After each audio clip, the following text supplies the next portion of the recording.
Usually when we look at a map, there are clear, defined borders. Right. You spin a globe, you see the continents, the oceans, the political boundary. It's finite. Exactly. But step into the world of genomics, and that map just completely explodes. We are currently watching the Earth BioGenome project attempt to sequence 1.8 million eukaryotic species just in this decade alone. Yeah, and if you extrapolate the average genes per species, that project alone is going to generate an estimated 27 billion protein sequences. 27 billion. I mean, that is a biological data tsunami so massive, it's physically breaking our supercomputers. It really is. Because, to set the stage for you listening today, here is the underlying computational nightmare. Having 27 billion sequences is totally useless if we can't compare them to one another. Right, because if you discover a new protein and want to know its function, you have to compare it to the ones you already know. Exactly, but the issue is the math, right? The all versus all comparison. Yeah, the math is brutal. When you try to compare everything to everything else, you are dealing with what we call O of n squared time complexity. O of n squared. Yeah. So what does that actually mean in practice? Well, it means as the data set grows, the computing time required doesn't just increase steadily, it skyrockets exponentially. Oh, wow. Yeah, traditional sequence alignment algorithms would take literally several human lifetimes to finish the math on 27 billion proteins. So it stops being a biology problem and turns into just a massive data engineering bottleneck. Precisely. Which is why the 2026 Nature Methods paper on DIAMOND DeepClust is so wild. It's the source for our deep dive today. And it's a fascinating one. It really is. The creators didn't just write a, slightly faster alignment script. They engineered a fundamentally new mathematical architecture to compress and organize the entire known protein universe. They really had to. I mean, we rely on a concept called dimensionality reduction, specifically through something called representative-based clustering.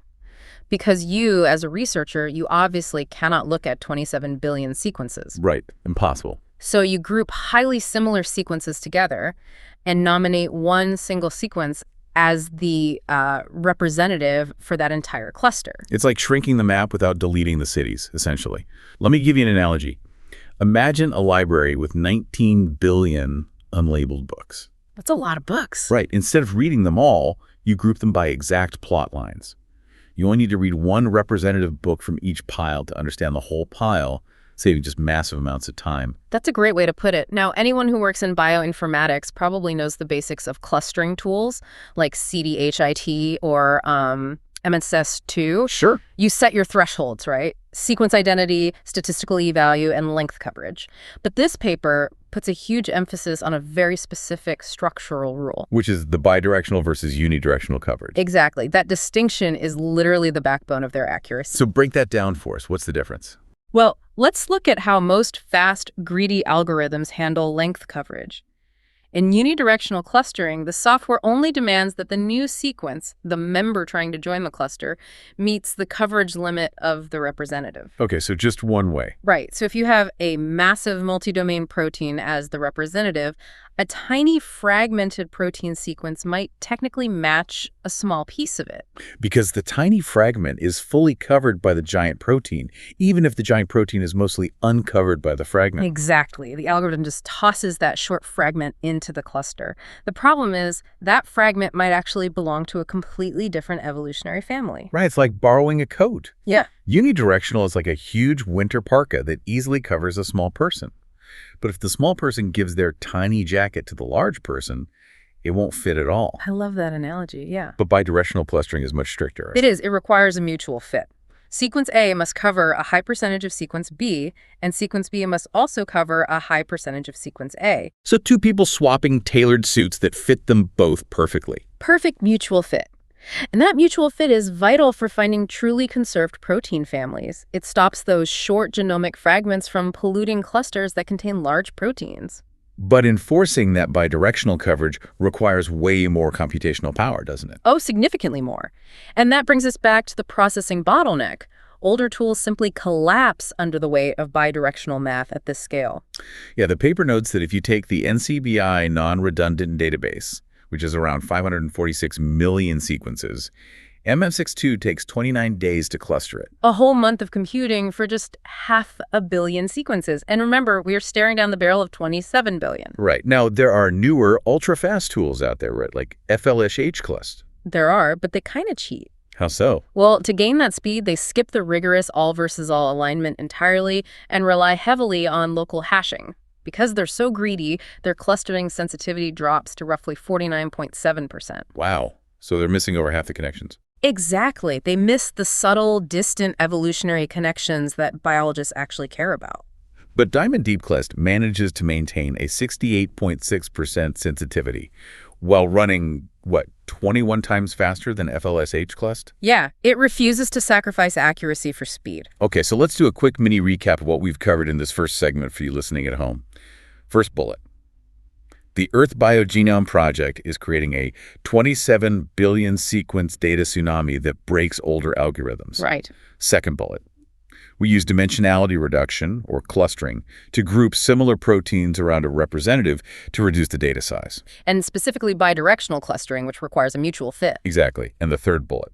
Legacy tools basically force us to choose between waiting months for a result or settling for sub 50% accuracy, which just doesn't work at the billion scale. It really doesn't. And that is the exact engineering hurdle the DIAMOND DeepClust team had to overcome. Right, because the legacy tools failed. Exactly. So to process 19 billion sequences in an actionable time frame without losing that 68% sensitivity, they had to invent a suite of new mathematical and structural mechanisms. Let's get into the mechanics of that. Well, the first mechanism relies heavily on graph theory, specifically a concept called the greedy vertex cover. Okay, let's open the hood on this.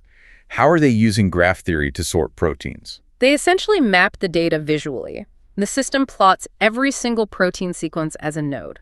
Think of it as a dot on a massive blank canvas. Okay, got my dots. Whenever two proteins match based on those strict bidirectional coverage criteria, the algorithm draws an edge or a connecting line between them. So you end up with an incredibly dense, tangled web of billions of dots and lines. Exactly. Now, how do you extract clusters from that massive web? Right, how do you untangle it? The algorithm scans the entire graph and looks for the node with the highest out degree.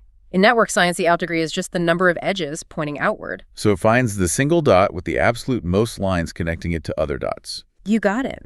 It's like looking for the biggest influencers. Imagine a massive networking event with billions of people. Yeah. Instead of randomly grouping people up, you find the most connected person in the entire room, the hub.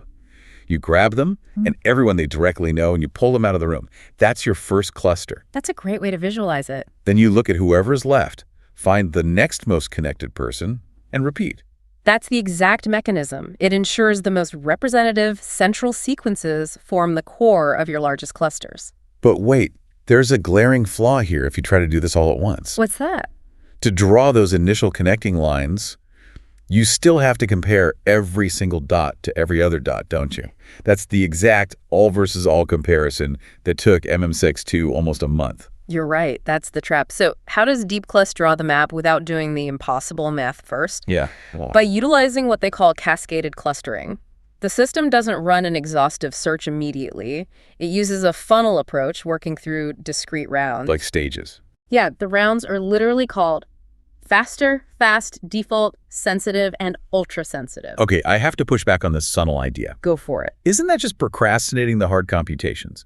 If the ultra-sensitive math has to happen eventually to find the distant evolutionary cousins, delaying it to round 5 doesn't actually erase the computational burden. Right. You still got to do the heavy lifting. You do, but you are lifting a significantly lighter weight by the time you get there. How so? Here's the trick.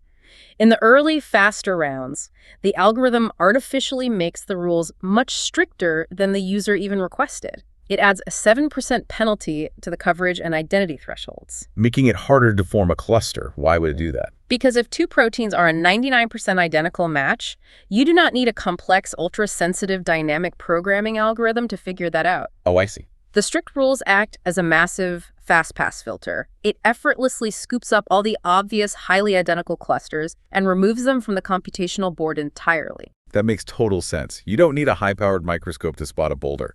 You use the naked eye for the boulders, remove them, and only turn the microscope on later to find the pebbles. Exactly. Furthermore, in those early rounds, they use a technique called minimizer sampling. What's that? Instead of aligning the entire sequence, it scans a moving window across the protein, say a window size of 12 amino acids. It identifies the lexicographically smallest k-mer within that window and uses it as a fingerprint. Wait. Lexicographically smallest k-mer. That's a mouthful. Basically, it just finds a tiny, unique, alphabetical chunk of the sequence to represent the whole window. If the fingerprints match, it clusters them and moves on. Got it. So by the time the algorithm finally reaches the heavy, ultra-sensitive round, the vast majority of the 19 billion sequences are already clustered and gone. It's only running the slow math on the tricky leftovers. That is a brilliant way to cheat the O of n squared complexity. It just refuses to compare things that are obviously identical using heavy math. But what about things that are obviously different? The paper outlines another mathematical shortcut called linear stage clustering and length sorting, right? Yes, and this is where the bidirectional coverage rule actually becomes a mathematical advantage. Okay, how? Because bidirectional clustering requires sequences to be mutually similar in length, the algorithm actively sorts all the sequences in the database by their length before it does anything else. Okay, so if I have them all lined up from shortest to longest, how does that actually save computing time? But because it allows the algorithm to apply a strict mathematical ratio, the formula is L1 divided by L2 must be greater than or equal to the coverage threshold, which we'll call C, minus a small tolerance value, epsilon. Okay, so L1 over L2 is greater than or equal to C minus epsilon. Yes, because the list is already sorted, the computer checks that ratio first. Oh, wow. If the sequences fall outside that tight mathematical window, meaning one sequence is structurally too short to ever mutually cover the other, the system skips the alignment computation entirely. It doesn't even try.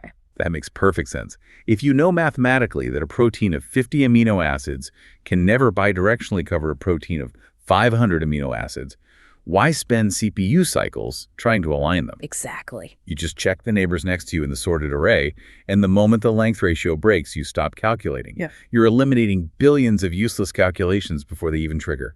It acts as an incredibly aggressive pruning mechanism. But, even with these mathematical shortcuts, storing and managing the data of 19 billion proteins hits a hardware limit. Right, the physical computers. Yeah, older architectures were built on 32-bit integer identifiers. Let's break down why that matters for the listener. In computer science, a 32-bit architecture has a maximum ceiling based on binary math. 2 to the power of 32 equals roughly 4.2 billion. Right, which means software like MM62 literally cannot comprehend a dataset larger than 4 billion sequences. It just runs out of numbers. It runs out of memory addresses to assign to the proteins. Plus, it required all that data to sit in the random access memory of a single supercomputer node. So how did the DeepClust team bypass a physical hardware limit to process 19 billion? They completely rebuilt the memory architecture using what's known as a parallel radix sort. A parallel radix sort. Yeah. Rather than forcing one monolithic computer to hold the entire sequence table in its active memory, the radix sort intelligently splinters the data across multiple separate storage volumes and compute nodes simultaneously. So instead of a single massive server trying to juggle 19 billion items, it delegates the indexing. Exactly. And the scaling efficiency they achieve with this is just staggering. The paper details a test job that took 15.3 hours to run on a single machine. Right. When they split that exact same job across 32 distributed nodes using this architecture, it finished in 35 minutes. It's a near-perfect linear scaling of performance, but there's one final piece to the engine, and it happens at the deepest, most sensitive layer of alignment calculation. What's that? They use a swipe implementation, which relies on SIMD instructions. SIMD. Single instruction, multiple data. I know this is used a lot in graphics processing, but how does it work for protein alignment? Think about how a standard CPU handles a task like the Smith-Waterman alignment algorithm. It fetches an instruction, fetches the data for one sequence, computes the dynamic programming matrix, and writes the score. Okay. If it has to wait for data to load from memory, the CPU just sits idle. It's a bottleneck. The processor is faster than the data delivery.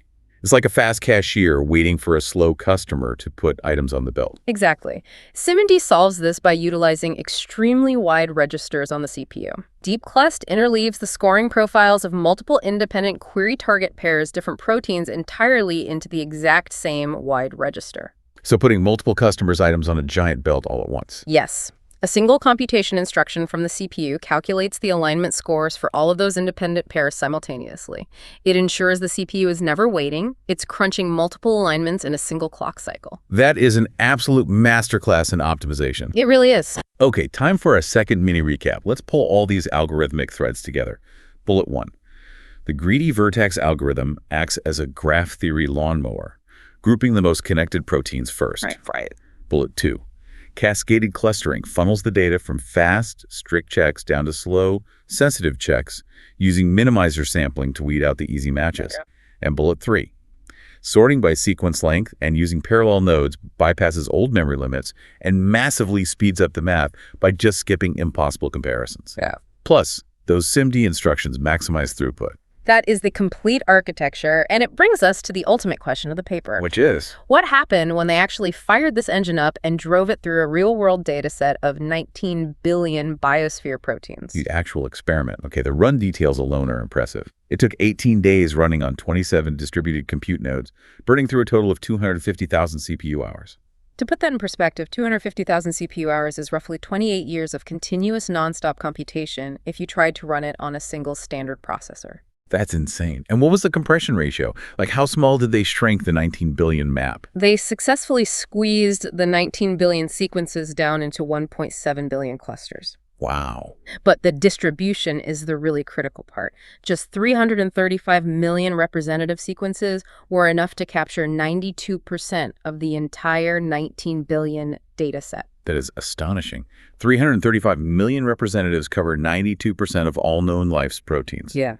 But hold on, the math there reveals a massive gap. If you have 1.7 billion clusters total, but only 335 million cover 92% of the data, what on earth is occupying the rest of those clusters? This is where we hit one of the most fascinating anomalies in modern biology, the mystery of the singletons. Ooh, the singletons. When they looked at the output, 68% of all the clusters formed, which equates to about 1.16 billion unique sequences, were singletons. Meaning clusters with a population of exactly one. Correct. 1.16 billion proteins that went through the entire sensitive DeepClust engine and did not bidirectionally match a single other thing in the entire 19 billion sequence universe. Wow. They are completely mathematically alone. Wait, so are these brand new, undiscovered orphan genes? Like, are we looking at bizarre extremophiles deep in the ocean trenches or, I don't know, viral dark matter? Yeah. Or is this just digital noise, like glitches and assembly errors from the DNA sequencing machines misinterpreting fragments? That is the big debate right now. They only make up about 6% of the total data set by sheer volume,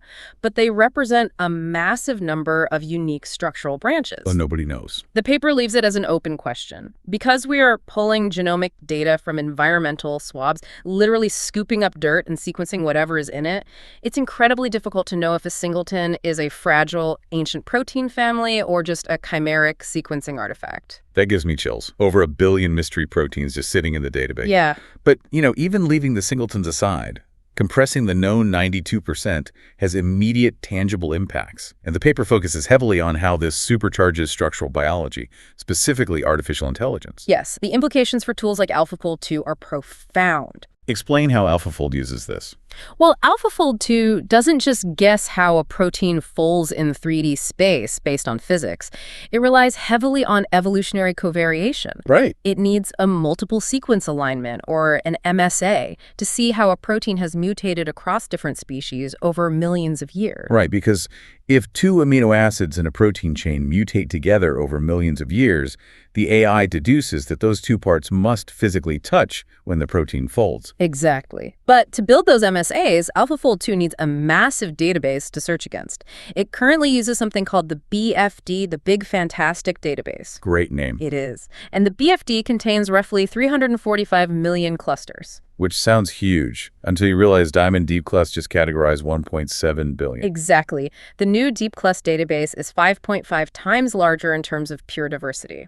More importantly, it contains 118 million brand new protein families that simply do not exist in the BFD. So what happens to the AI's predictive accuracy when you plug this dramatically larger map into its neural network? They ran a case study to measure exactly that.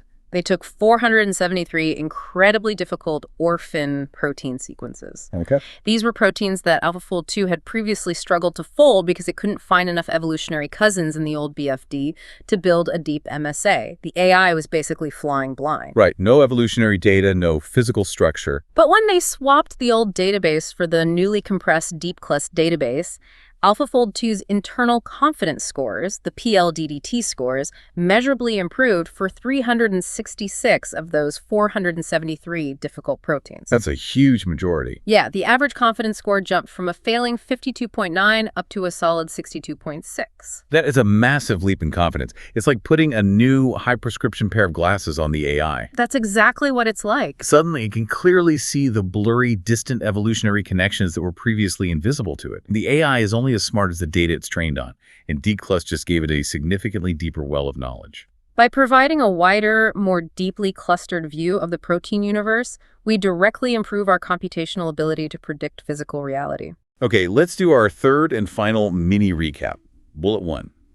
The algorithm successfully compressed 19 billion sequences, with 92% of them fitting into just 335 million clusters. Yeah. Bullet 2. The experiment uncovered over 1 billion mysterious singleton proteins, leaving a huge open question about dark matter in biology. And bullet 3. Feeding this expanded protein universe into AlphaFold 2 measurably improves our ability to predict the physical structures of rare proteins. Perfect. So let's step back and look at the grand scope of what we've unpacked today. It's a lot. We started with the sheer terror of 27 billion sequences, a data tsunami that threatened to overwhelm the infrastructure of the Earth BioGenome project. Right. We explored how DIAMOND DeepClust engineered a way out of the bottleneck, utilizing cascaded funnels, length sorting mathematics, and radix parallelization to bypass the rigid memory limits of old hardware. Yeah, those old 32-bit limits. We saw 19 billion sequences cleanly compressed, supercharging tools like AlphaFold 2 and allowing them to map previously unfoldable structures. It really acts as the fundamental architectural layer. I mean, without this level of clustering, the planetary sequencing effort is just generating noise. DeepClust turns that noise into a navigable, searchable index. But this isn't just about faster software. Directly to you listening. This is the infrastructure that will allow us to actually mine the ocean of genomic data. Exactly. This is how we're going to uncover novel enzymes capable of breaking down plastics or discover undiscovered biochemical pathways that lead to next-generation medicines. We are finally building the map. Though, as we saw, the map still holds massive blank spaces. It does. And that is exactly where I want to leave you today, a puzzle based directly on the source material. We talked about those 1.16 billion singleton proteins. Chemistry ones. The ones sitting completely alone, isolated, not matching anything else in the known biological universe. If you were a computational biologist sitting down with this database tomorrow, how would you design an algorithm to figure out if those singletons are genuine, undiscovered, alien-like biology or just digital glitches from a sequencing machine? It is a methodological challenge that will likely define the next decade of bioinformatics. It really is. Think about how you would mathematically verify the dark matter of the protein universe. The map of the biological world is no longer a neat globe with clean borders. No, it's not. The boundaries have been shattered, the ocean of data is vast, and the map is still being written. Thank you for joining us on this deep dive. Keep questioning, keep exploring, and we will see you out there on the edge of the map.